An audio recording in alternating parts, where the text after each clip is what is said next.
Hello गाइजहरु म चाहिँ आज देवीस्थान भन्ने ठाउँमा जुन तारकेश्वरको आसपासमा रहेको एउटा राम्रो ठाउँमा आइरहेको छौँ। हामी चाहिँ यहाँ माथि आइपुग्दाखेरि चाहिँ एकदमै रमाइलो ठाउँ, एकदमै रमाइलो भ्यूजहरू देख्न सकिने रहेछ। म तपाईहरुलाई देखाउँछु है त।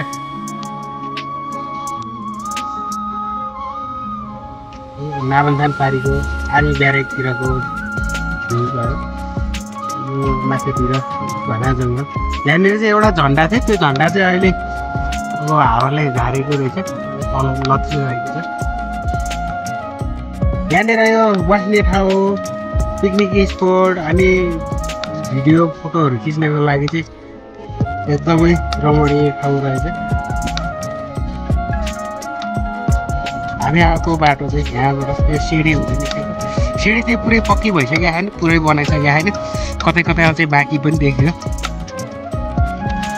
तपाईहरु चाहिँ गाडीमा अथवा बाइकमा आउन चाहनुभयो भने पनि अवश्य माथिसम्म नै पुग्न सकिन्छ। जुन वर्षायामको समयमा चाहिँ अलिकति पानीले अलिक खोल्ने सम्भावना धेरै हुँदो रहेछ। जो हिउँदको समयमा चाहिँ माथिसम्म नै मजाले पुगिन्छ। हामी पनि आधी बाटोसम्म चाहिँ बाइकमै आयौँ, त्यस पछाडि चाहिँ सिँढीको बाटो हुँदै उकालो चढ्यौँ।